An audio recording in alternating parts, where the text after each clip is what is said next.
Welcome back to the NexGen Paranormal Podcast. My name's Cameron Hessen, and I'm going to be your host for today. Today I'm going to be joined by Owen Gilstrap and Aaron Mandrell, two of the NexGen Paranormal Research investigators. We're going to be kind of talking with them a little bit about who they are, why they wanted to join the paranormal, and really what drives them as individuals and as investigators. So sit back and enjoy the show.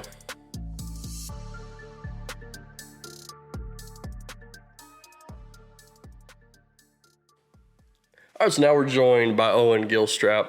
Owen, thanks for coming on. Are you excited to do a podcast finally? I am. It's my first time, so I'm looking forward to it. First podcast ever? First podcast ever. Perfect. It's going to be your last podcast too, hopefully.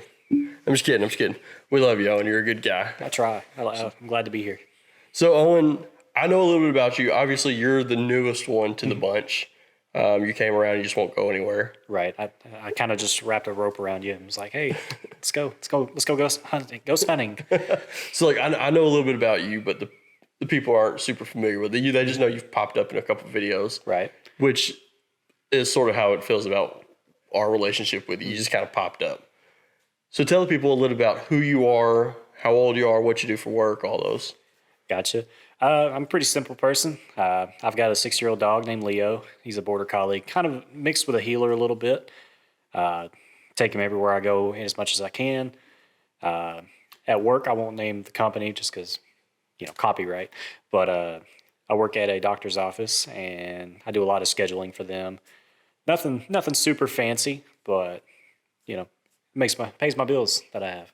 That's awesome. Now, Owen, you're 25, right? I am 25 years old. So you are the youngest of the bunch. The baby, yeah. Because you earlier today you were like, well, I hate you guys because you actually got to live in the 90s. Yeah, I was born in 98, so I kind of caught the tail end of everything. Well, no, we're all very happy that you're a part of the crew now. You're one of us, whether it's official or not. You just showed up, and we like you. We like being around you. You're a valuable asset to us. That and you just kind of help us pay for investigations, which are not cheap. Nice. No, we like you. So you've only been investigating for how long now? Full-time, 6 months, and a part-time aspect, I would say about 2 years. So you're still very new to consistent ghost hunting. Correct. Not just like urban exploration or anything like that. I started out going to a novice hunt at Octagon Hall back in 2020, and really that kind of piqued my interest to start going to those kind of events, and met with Bear, really enjoyed talking with him, met a few other teams, and just kind of really just kept getting more and more interested into, I want to do this. What can I buy to do this on my own free time? So it's just really, really grown, especially in the last 6 months. It's just crazy how it's suddenly become at least every once a month I'm going to a new location and checking things out. Yeah, and you've been on, 2 investigations with us? 3 if you count the 2 novice hunts and then Indiana State. That's right. So yeah, you've been around us for just a few months now. So I mean, we actually did kind of catch you right at your beginning of your ghost hunt journey.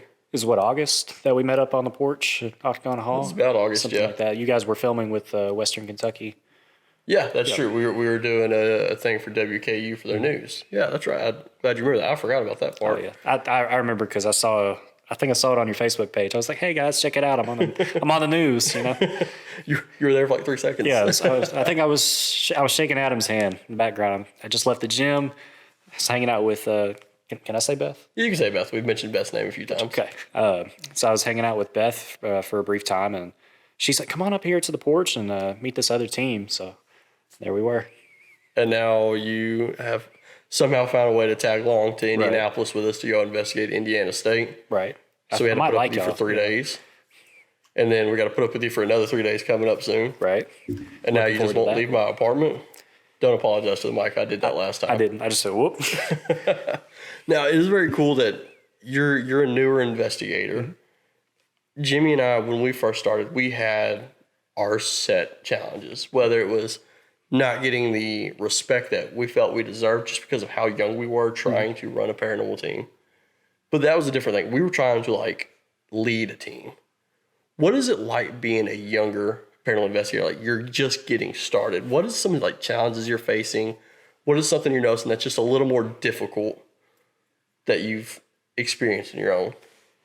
I haven't faced too many challenges myself. Try not to say It's okay. If you guys say you can say I'll forgive you. Allow it for me. It's my first time, so. All right, can we repeat the question real quick? So what are some challenges as a very, very new, very green investigator that you're currently facing, or you sort of expect that you will face eventually? I think coming into certain locations is going to be a challenge. If, for instance, Bear doesn't like new people that don't have a lot of experience to go into the hall. I think it's a two-year minimum of they prefer teams that have been around for about 2 years. Right. So for me to go in, if I was going by myself, that would be a challenge for me to go to certain locations. And I haven't ran into that, thankfully, because, I've hung out with other people or I've hung out with you guys, and it's really opened up a lot of doors for me. So I think I'm lucky in that aspect. But as far as, I'm trying to think, what do I want to say? Now, that is a very important thing, is to surround yourself with people who have more experience than you.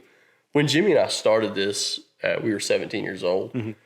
If it wasn't for people like Bear, who was able to give us that knowledge and guidance behind the scenes, I don't know if we would be where we're at today, because he was very crucial and fundamental in helping us sort of develop as investigators and also ultimately as men. Bear's a bit nuts. We love him to death. He's a bit nuts, and he'll tell you that he's a bit nuts. But he's been doing this for over 40 years. Right. The man is a wealth of knowledge, just walking wealth of knowledge. And so it is great to surround yourself with people who have been around for a little bit. Like, we're not very far apart in age. About 6 Because years? I'm 31, you're 25, so about 6 years, roughly 6 years. 5.5, because your birthday's in July. Yeah, so we're about 5.5 years, but the gap in experience in this field is what's substantial. You've got 14 years. 14 years. 14 years. And so I'm essentially a young old head. I've been around the block in this field a time or two. I've dealt with my own share of issues in the field and personally. And so it is tough and it is challenging. But I'm glad that you haven't really had to experience a lot of the hardships that come with just trying to break into the field. I think I came into it in a good time too. You know, it's starting to become popular again. Whereas I think after like mid 2000s to late 2010s, there was a bit of a down. What's the word I'm thinking of? Downgrade? Not downgrade. There was a downshift in momentum. Yeah. Investigations and shows like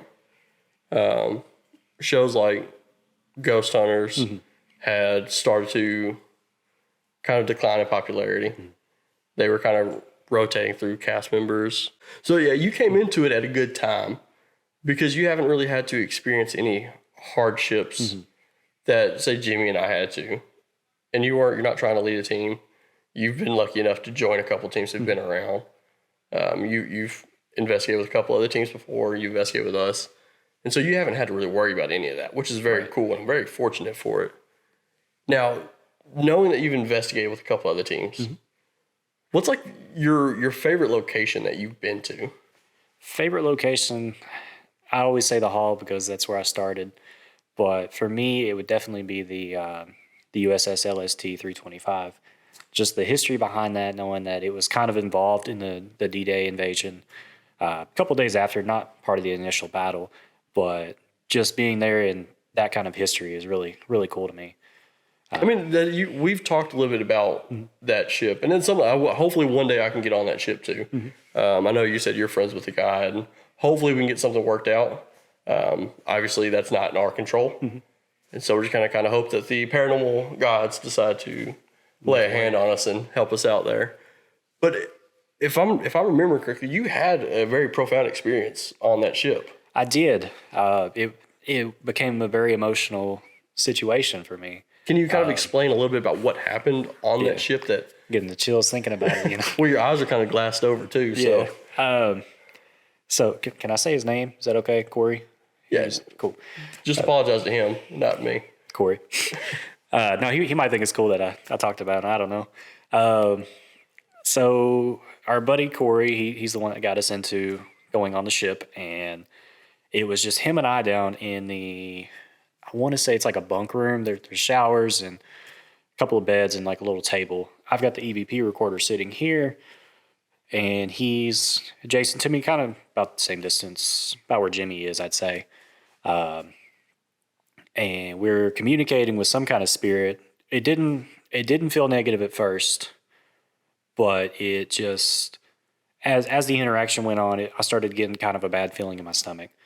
I was like, hey, I think we're going to wrap it up. I appreciate you letting us come communicate, but we're going to go. And it just kind of felt like this person was standing over top of me. And I think, again, this is only my third investigation being a full-time kind of deal. I think I let myself get too aggressive towards the spirit, open myself up to an interaction. And the way Corey described it was, he said, your eyes got really bloodshot red and you seemed really angry. I didn't feel super angry, but I was trying to be firm. And I said, hey, spirit, you need to back away from me. A couple minutes go by. I said, look, I said, dude, I got to go. I got to get out of this room. I said, do you mind following behind me? Because I want to separate myself from whatever this is. He said, yeah, that's fine. We'll separate you. And we go upstairs, go back to the nerve center that we had set up in the little snack area. And he seemed nervous. I was just trying to brush it off. No big deal. Do my thing. And the other team member, she's like, are you guys okay? You seem nervous. He said, well, this isn't the same Owen that I went down there with. And, I like to try to cut up a lot during investigations. Oh, yeah. You're a good investigator. He says, it's just not the same Owen that I went down there with. And at that moment, I just felt like a pressure in my throat, in my lungs, as if something was like grabbing a hold of me. And I had to get out of there. I said, man, F this.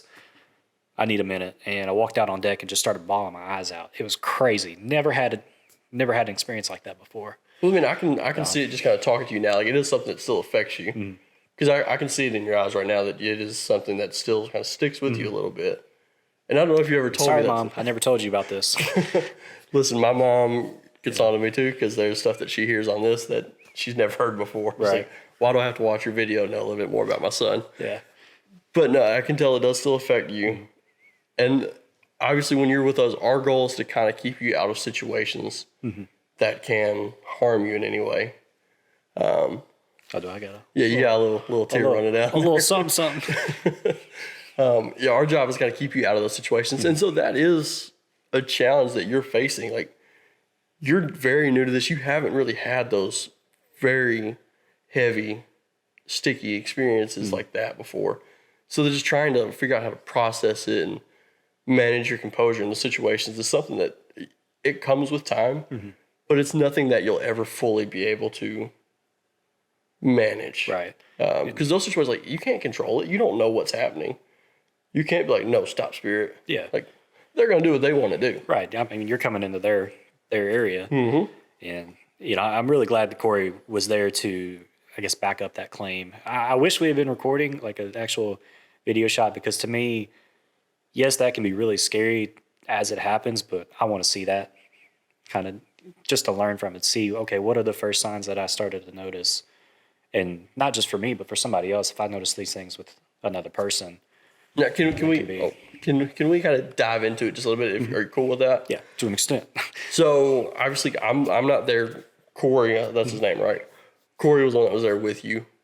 So when you were first down there, you weren't provoking or anything, were you? Correct. You were just kind of investigating as normal. I was opening myself to, I said, like, if anybody would like to come communicate with us, we're here. We had a lot of REM pod activity down there too, which was really cool. Corey believes, after sending him a video of it, what we recorded, he thinks that it might have actually been like Morse code coming through on there, because it was just a consistent, that's not Morse code. Don't quote me on that. But he thinks that it could have been like a Morse code situation, and then more and more started to build up as the night went on. This ship, so before we kind of dive into it a little bit more, this ship, it did have a place in World War II with D-Day and Normandy and all that. What was the ship's actual job in the war? Like, what type of ship is it? It was a cargo ship.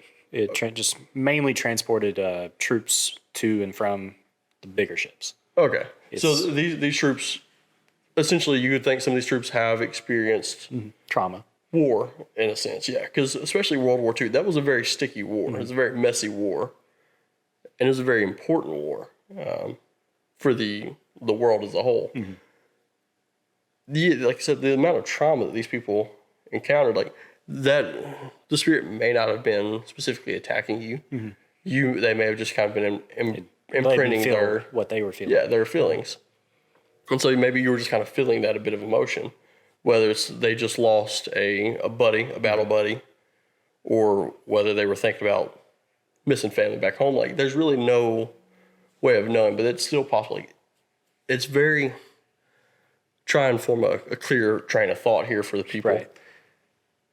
It's very common now in the paranormal that people are going, anytime there's some like sort of negative emotion or negative feeling, they're very quick to almost play the victim card. Like whether it's an evil entity or a malicious spirit that's attacking them. Right. Or, God forbid, a demon.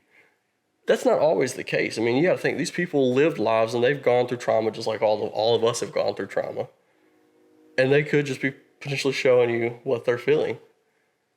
And so it's important to kind of have that rationale behind it to be like, okay, let's be level-headed. Let's actually think about what's going on here. I don't know if that's something you ever thought about with that. A little bit.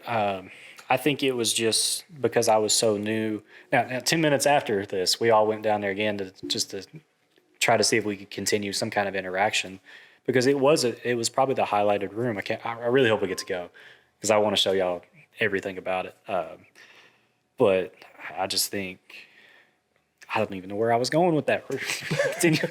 That's fine. So it is a very cool experience that you've had, and I'm glad it's kind of stuck with you, because that's one of those experiences that's going to keep you going in this field, is chasing that feeling, chasing that emotion.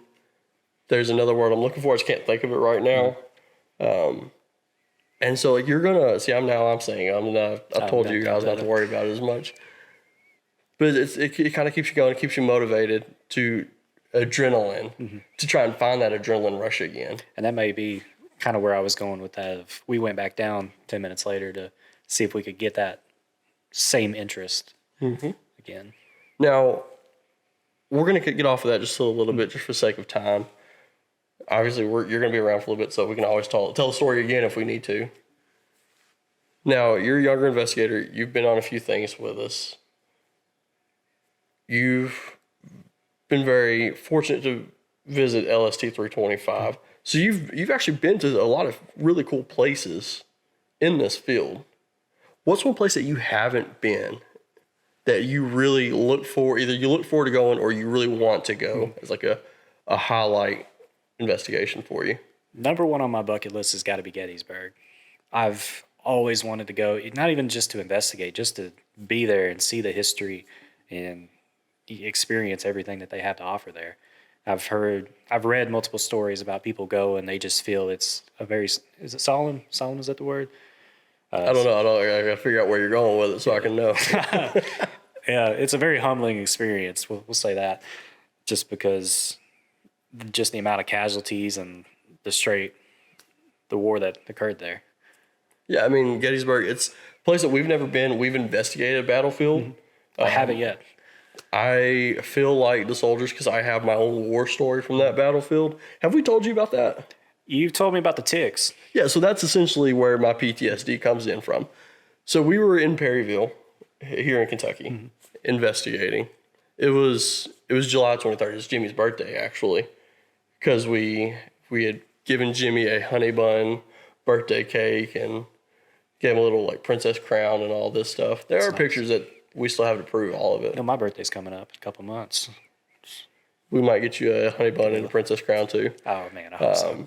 But no, we were there at Perryville, and it was a hot day. Like if you're watching this and you're not from Kentucky, Kentucky summers are the worst. It's very humid. And then you can't go to a beach or nothing like that. Like, We got a lake. I don't trust those lakes and those beaches. I've seen the type of people that go to them and sort of what they do on those beaches. Right. I'm good. But it's very hot. It's very sticky. And we're out there in all black. My dumbass wore black jeans. And all of our shirts are black and everything like that. And we're walking around in the middle of the day. Sun is beaming directly on top of us. I, in that moment, must have walked into like just a nest of ticks. And the whole night, I was spent picking ticks off of me left and right. I think anywhere from about 40 to 50 ticks. Wouldn't you say, Jimmy? Oh, yeah. That's Jimmy off camera, by the way. 40 to 50 ticks. Some of which were in Jimmy's car, so I was like trying to throw it out the window. That way there weren't ticks just roaming around in the Jimmy's car. And eventually got to the point where I just gave up. I just went and sat on a hill, and I saw a shooting star. So, I mean, that was kind of cool. That's the bright side of things, right? But that, like, yeah, minus the ticks and being afraid that I'll never get to eat meat again if I... Yeah. So, was it alpha gal that you can get where you can't eat red meat? That's all I cared about, was if I could eat a steak again. It's important. But no, like, Perryville, I've had that. I've had my war story at Perryville, but Gettysburg is a different level. There's so many stories that come from Gettysburg, and inside the town itself, there are hauntings all over the town, or reported hauntings. So it's definitely somewhere I want to check out too. Maybe one day a NexGen road trip could be possible. Be cool. Since our road trip now this year has gotten modified. I mean, it's still going to be a good road trip. We're There's gonna probably have some Civil War history there too. Well, actually, there is supposedly some Civil War history from what I've read. I'm still going through and fact checking everything. Oh, I know a place we need to at least stop by while we're in that area. What is it? It's Eagle's Nest, I think. It's up above Chattanooga. There's I'm gonna look it up after this, but I was like, I got no idea where you're going with it. it's really cool. It's a really cool Civil War site where I think it was the South, the Confederate, were aiming like it's almost a straight angle into the Confederate, just blowing them away, keeping them back. Nice. So in the last episode, I had mentioned, are you ready to say something, Jimmy? Exactly where he's talking. Oh, Is it Eagle's Nest or it's something similar? Jimmy's dying. Do you need some water, Jimmy? Are you good? Throw it. But no, so Jimmy and I in the last podcast had mentioned about the road trip that we were planning for May. Mm-hmm. Since that podcast came out, we've modified the trip in itself. We were originally going to head northeast and check out a few different locations, one of which being the Conjuring House over in Rhode Island. That's not happening this year. We decided to switch gears. Hopefully one day we can actually go back now that I've told you guys about where we were planning to go. Mm-hmm. But this year we decided we were going to go and do like a Tennessee road trip. We're going to head down to the historic Harriman Hospital. Check that out. It's been on TV a couple different times. Mm-hmm. A lot of YouTubers have been there. Caught some really good stuff. And then after that, we're going to just kind of spend a little bit of the day just hanging out in Chattanooga. And then we're going to head up and we're going to finish off the trip at Old South Pittsburgh another hospital. So we're very excited about that because we have two people who do work in doctor's office settings. Well, I think you work technically for a hospital. Yep. Right? Well, I worked ER for 2 years, so. Okay, yeah. So you have hospital experience, and Adam works for corporate for one of the hospitals, or a network of hospitals. Mm-hmm. And so it is something that kind of resonates with a couple of the people in our group. So we're very excited about that. Obviously, you're still very new.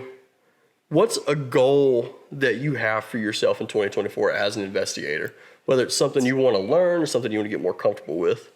I think being able to explain the way equipment works better, like while we're filming, would be a goal for me. I've struggled a little bit using my words, but it's just something I really want to work on, is how to explain like the SLS camera. How does a K2 meter work directly, or REM pod activity? Whenever that starts happening, I'd like to be able to explain it better just for camera's sake. Because I know how it works, but somebody that's new like me going into it, they would want to understand it better. I mean, I'll always stand behind someone who wants to learn the gear and to get better at explaining, and also troubleshooting it. If it goes off, the first thought should not be ghost. First thought should be like, well, what is setting this off first? Can I find that source? whether it's something that we're doing, whether somebody's not got their phone on or somebody's walkie-talkie, because those walkie-talkies will send off RF signals to create that to go off. It is important to learn all that stuff, but Now, can I ask you a question? it depends on what the question is. Like, what kind of advice would you give somebody that's new to the paranormal field? Just learn everything. Learn everything. Like, 14 years into this, I still don't know everything. I'm still learning stuff every day. Never go into something thinking that you already have all the answers. Continue each and every day learning about the field, learning about the different terms, learning about the different pieces of equipment, and just keep pushing yourself to learn more and more and more. The moment you stop learning, you're doing yourself a disservice and you're doing the field a disservice. All of us are in it for the same, well, hopefully all of us are in it for the same mission, and that's to advance the paranormal field. You can't do that if you're sitting still, both in your education and in your experiences. So whether it's getting on YouTube or reading books, which is still a thing, Aaron still reads, well, at least I think he looks at picture books because he hasn't figured out how to like turn on Pictures YouTube. make it interesting, though. They really do. But no, always spend that free time that you have that you want to dedicate to ghosts and learning about them. And like I said, don't ever stop learning. That's the big thing. But Owen, I appreciate you taking time out of your day as well to come here and talk with us. I'm glad we got to come out. We're very excited that you had decided to join us the last few months and to become a friend of ours. You kind of gelled in almost perfectly, which is either scary or it's something that was fate driven.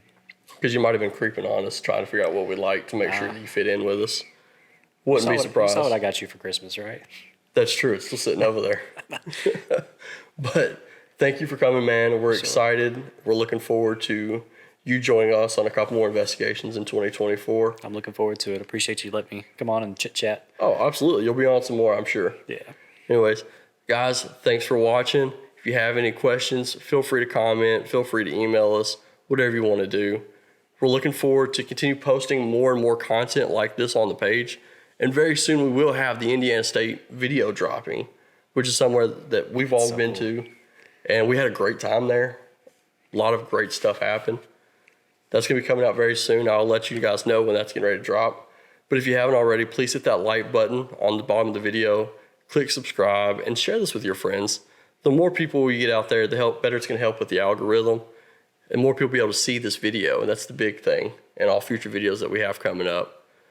But thank you again for watching, guys, and stay spooky.